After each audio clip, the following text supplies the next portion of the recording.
हमारे पाकिस्तान में जो कुछ तमाशा पिछले 16 महीने से लगा हुआ है और पिछले साल जो कुछ हुआ, रात को जिस तरह अदालतें खोली गईं, जिस तरह इंसाफ और कानून का मजाक उड़ाया गया और उसके बाद आज तक वो सिलसिला जारी और सारी है। आज आपने देखा एक 4 साल पहले नवाज शरीफ जो कि झूठी रिपोर्टें बना के मेडिकल रिपोर्ट्स यहां मुल्क से फरार हो गया था एक डील के तहत, आज उसके लिए हमारे कानून और इंसाफ की धज्जियां बखेरी गईं। 4 साल के लिए वो पूरी दुनिया के लिए सेहतमंद था, जबकि पाकिस्तान आने के लिए वो सेहतमंद नहीं था। और आपने देखा कि आज 7 मिनट के अंदर अंदर, कल भी और आज भी 7 मिनट यानी 420 सेकंड्स के अंदर उसका फैसला हो गया और एक मुजरिम को जमानत मिल गई। यह इंसाफ का मजाक उड़ाने के मुतरादिफ है। पाकिस्तान में एक नया कानून बनाने के मुतरादिफ है। पाकिस्तान की तारीख में कभी किसी मुजरिम को प्रोटेक्टिव बेल नहीं मिला करती। रिसेंट पास्ट में हमारे एक ऑनरेबल मेंबर आसिफ साहब, मेंबर पंजाब बार काउंसिल, जो कि वकील हैं, और उसके साथ एक जज साहब की तलकलामी होती है, उनको 1 महीने की सजा दी जाती है। जब हमने इंट्रा कोर्ट अपील फाइल की तो हमारे उस इंट्रा कोर्ट अपील के ऊपर एक एतराज आया कि जनाब, जब तक वो पुलिस के सामने और जेल सुप्रीडेंट के सामने सरेंडर नहीं करेगा, अदालत में सरेंडर करने की कोई हैसियत नहीं है, हम अपील नहीं सुनेंगे। हम उसको लेकर के सुप्रीम कोर्ट में आए और सुप्रीम कोर्ट में जस्टिस तारिक मसूद साहब, सरदार तारिक साहब की जजमेंट है। उन्होंने कहा कि नहीं, पुराना फैसला 2015 CMR के मुताबिक और नए लॉ के मुताबिक जब तक वो अपने आप को जेल अथॉरिटीज या पुलिस के हवाले नहीं करेगा, सरेंडर नहीं करेगा, तो 1 महीने की सजा भी मुअत्तल नहीं हो सकती, जो कि हालांकि आमतौर पर वही जज जो सजा देता है वो मुअत्तल करने का इख्तियार रखता है। लेकिन आज हमने देखा कि ना सिर्फ ये हुआ, बल्कि अदालत ने खुद ऑब्जर्वेशन दी कि आपकी पिटीशन काबिले समाअत नहीं है। तो सवाल यह पैदा होता है कि जब वो काबिले समाअत नहीं है तो नैब को किसने इन्फॉर्म किया कि वो कल ही आकर के खड़े हो जाए और आकर कहे कि जनाब इनकी जमानत पे हमें कोई इतराज नहीं, और आज भी आकर के खड़े हो गए और कहा कि हमें इनकी जमानत पे कोई इतराज नहीं। नैब का तो इसमें कोई रोल ही नहीं है। इससे आप अंदाजा लगाएं कि इदारे बांदी बन के मुजरिमों के सामने, माफिया के सामने हाथ जोड़ के खड़े हुए हैं। यह काबिल अफसोस बात है। जब आप इन्वेस्टिगेटिंग अथॉरिटीज को मैनेज कर लेंगे, जब आप प्रोसिक्यूटर मैनेज कर लेंगे, जब आप तफ्तीशी मैनेज कर लेंगे, तो फिर आपने देखा माजी में भी जिस तरह शहबाज शरीफ और जिस अंदाज से हमजा शहबाज की जमानतें हुई या जिस अंदाज से उनको बरी किया गया, वो सारा सिलसिला उसी अंदाज से अभी जारी और सारी है। मुझे बताएं कि जिस जज साहब ने हमजा शहबाज को बरी किया, उसको 1 महीने के बाद एक कमिश्नर इंफॉर्मेशन जज बना दिया, इंफॉर्मेशन का एडमिनिस्ट्रेटिव अथॉरिटी का एक उनको ओहदा दे दिया गया। तो ये क्या है? ये कानून का, निज़ाम इंसाफ का एक लिहाज से तमस्खर उड़ाने के मुतरादिफ है, और जिससे क्या होता है? बददिली फैलती है, नाउमीदी और मायूसी फैलती है। उसका अंजाम यह है कि आज 16 महीने में 12 लाख से जायद हाईली प्रोफेशनल्स आपके मुल्क छोड़ के चले गए हैं। आपका कैपिटल, आपका पैसा यहां से लेकर लोग बाहर जा रहे हैं। यही वजह है कि आज दुबई में इन 16 महीनों में जितनी इन्वेस्टमेंट हुई है, इन 16 महीनों में पाकिस्तान की तारीख में, दुबई की तारीख में इतनी पाकिस्तानियों की इन्वेस्टमेंट नहीं हुई। वो क्या वजह है?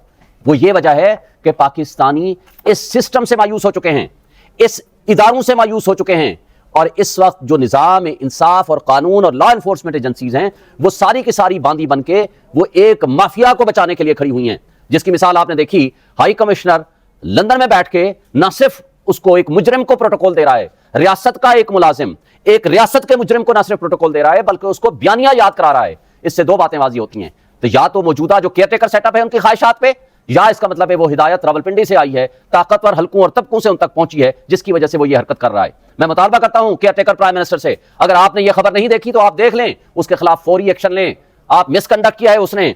लेकिन मुझे अफसोस तो इस बात का है कि नैब का इसमें कोई लेना देना नहीं है। ये मैटर है जेल सुप्रीडेंट का, पुलिस का और अदालत का। जब एक शख्स मुजरिम हो गया, उसकी अपीलें खारिज हो गई, और वो इश्तिहारी हो गया, उसकी जमानतें खारिज हो गई, वो सबसे पहले जेल जाएगा और फिर जेल से वो अप्लाई करेगा फॉर रेस्टोरेशन ऑफ अपील। अगर अदालत वो समझेगी तो अपील रेस्टोर करेगी, फिर मेरिट पे वो डिसाइड होगा। और कानून और निजाम इंसाफ में किसी जगह प्रोटेक्टिव बेल एक मुजरिम के लिए नहीं हुआ करती। फिर आपने देखा कि एक पावर ऑफ अटॉर्नी के ऊपर, एक क्रिमिनल केस में पावर ऑफ अटॉर्नी एक्सेप्ट हो जाती है, ना ऑफिस एतराज करता है। जबकि इमरान खान के केस में जब आपने देखा था कि इधर से एक वारंट ऑफ अरेस्ट जारी हुआ, वारंट ऑफ अरेस्ट की सिर्फ इतनी वैल्यू होती है कि कोई लिख के दे दे कि जनाब मैं अगली तारीख में पेश हो जाऊंगा 18 मार्च में। वहां 26 घंटे के लिए जमान पार्क के ऊपर रेंजर्स ने अटैक किया और उनके ऊपर हमले किए, लोगों को तशद्दुद का निशाना बनाया और उनके साथ जो सलूक किया सिर्फ एक वारंट ऑफ अरेस्ट की हाजिरी पूरी करने के लिए। दूसरी तरफ एक मुतासिब जज हुमायूं दिलावर ने फैसला दिया, अभी साइन नहीं किए, फैसला वर्बल सुनाया, अभी वारंट ऑफ अरेस्ट साइन नहीं किए ना वो जारी हुए हैं। लाहौर की पुलिस जमान पार्क पहुंच के दरवाजे तोड़ के, बेडरूम के दरवाजे तोड़ के उनको गिरफ्तार कर लेती है। यह है आपका कानून और इंसाफ का दोहरा मेयार।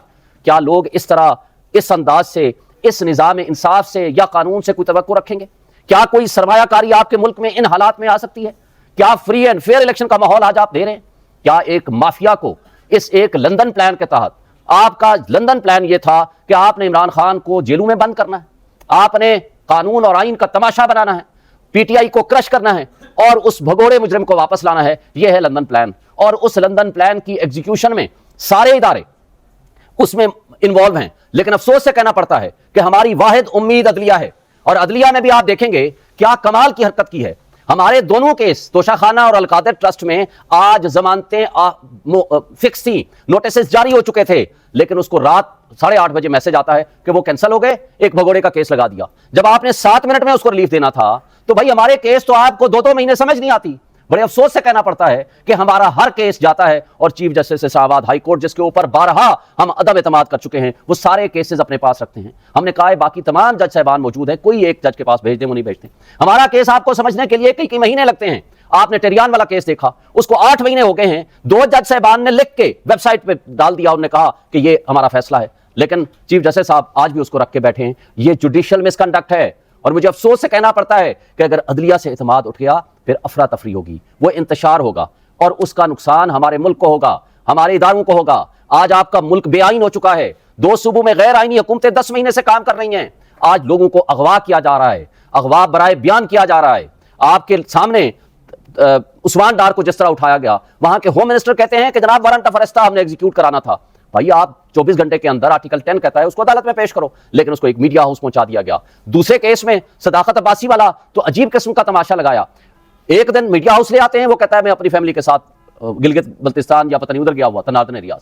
2 दिन बाद जब उनको लेके जाया जाता है अपने घर में, तो रोना धोना इस तरह होता है कि जनाब किसी जंग से आया हो। तो कमाल की बात यह है कि जब आप जुर्म करते हैं तो जुर्म की कोई कड़ियां तो मिला लिया करें, और ये सब कुछ हमारी आंखों के सामने हो रहा है। और जो उसके बाद फरूख हबीब के साथ जो किया गया, तो ये सारा तमाशा पब्लिक, कौम, लोग देख रहे हैं। अब खवातीन जो हमारी 6 महीने से जेलों में बंद हैं, 6 महीने से, और वो काबिल जमानत है केस उनका, यानी खवातीन को एक स्पेशल लॉ है जो ये कहता है कि इनको जमानतें मिलनी चाहिए, और एक केस में जमानत होती है, दूसरी केस में उठा लेते हैं। और यही जज साहब, मुझे अफसोस आज जस्टिस मियां गुल हसन औरंगजेब साहब का है, जब उन्होंने ऑब्जर्वेशन दी कि ये पिटीशन मेंटेनेबल नहीं है तो वो डिसमिस होनी चाहिए। अदालत की अपने भी तकाजे हैं, अदालत की अपनी भी एक ड्यूटी है। और यही जज साहब थे जिन्होंने कहा था कि हम तो 5-5 दफा 10-10 दफा जमानतें दे देंगे, लेकिन आप रिलीज तब होंगे जब आप प्रेस कॉन्फ्रेंस करेंगे।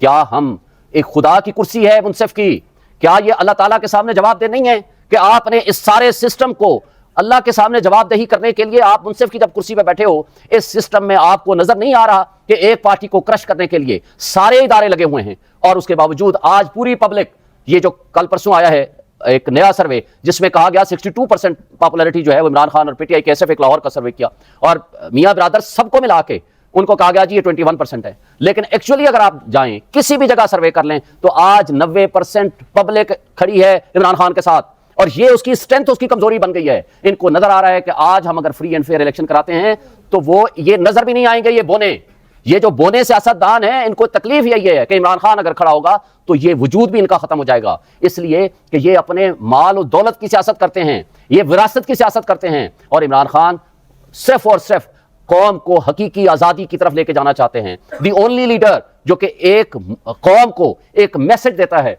एक नजरिया देता है, और ओनली लीडर है जिसके ऊपर कोई दाग धब्बा नहीं लग सकता। तो इस वजह से आज आप देखेंगे साइफर बदतरीन किस्म की गुलामी की मिसाल कायम करके, जिसने मुल्क के इस सलामती और खुद मुख्तारी का दिफा किया, उसको हमने जेलों में डाल दिया, और जिन लोगों ने गुलामी का तौक कबूल किया उनको इक़्तिदार देकर उनको मुद्दई बना दिया गया। तो ये सारा तुरफा तमाशा एक तरफ से जो नजर आ रहा है, ये सारी चीजें पब्लिक देख रही है। आज क्या पोजीशन है फलस्तीन के हक में? यहां प्रेस क्लब के सामने हमारे पीटीआई वर्कर्स ने जलसा निकाला, मुजाहरा किया, उनको उठा के ले गए पुलिस, जेलों में बंद कर दिया। बंद कमरों में कार्नर मीटिंग्स की हमारे लोगों ने, मर्दान और सवात में, उनको जेलों में बंद कर दिया। पूरे पाकिस्तान में सबको जलसों की इजाजत है, 100 मकामात पे हमने एप्लीकेशंस दी है, लेकिन किसी एक जगह पूरे पाकिस्तान में हमें जलसा करने की इजाजत नहीं है। यह है आपका फ्री एंड फेयर इलेक्शन कराने का माहौल। मुझे बताएं, वो केयर टेकर प्राइम मिनिस्टर और इलेक्शन कमीशन, क्या उनके आंख और कान बंद है क्या उनको ये सारी चीजें नजर नहीं आ रही हैं? क्या वो फ्री एंड फेयर इलेक्शन का माहौल देना चाहते हैं? नहीं, दरअसल वो ये मैसेज देना चाहते हैं, ये जुल्म और बर्बरियत कायम करके, कि जो पीटीआई ने यूथ को निकाला बाहर, यंगस्टर्स को निकाला, खवातीन को निकाला, खवातीन को जेलों में बंद करके उनको पॉलिटिक्स से आउट करना चाहते हैं, ताकि उनके फैमिली के लोग, उनके वालिदैन, उनके शौहर, उनके बच्चे उनको मजबूर करें कि इस गंदे निजाम में आप अपने आप को शामिल ना करो। यह है इनकी नीयत, यह बदनीयती है जिसकी बुनियाद पर यह सब कुछ कर रहे हैं। और 14 अगस्त के मौके पे भी हमारे लोग जब झंडा लेके पीटीआई का और पाकिस्तान का झंडा लेके चले, उनको जेलों में बंद कर दिया, जबकि सारी बाकी पार्टियों को अलाउ था। जब कुरान पाक की बेहुरमती की गई, उसके लिए, उसके तकद्दुस के लिए जब जुलूस निकाले गए, सिर्फ पीटीआई के वर्कर्स के खिलाफ इस तरह किया गया कि उनको जेलों में बंद कर दिया गया। करक में जब हमारे लोगों ने जलसा करने की कोशिश की, उनको सीधी गोलियां मारी गई। तो जो ये हो रहा है, ये हमारे मुल्क के लिए बेहतर नहीं है, आईन के लिए बेहतर नहीं है, कानून के लिए बेहतर नहीं है, जमहूरियत के लिए बेहतर नहीं है। यह सिलसिला आपके मुल्क को मजीद अदम इस्तेकाम कर देगा।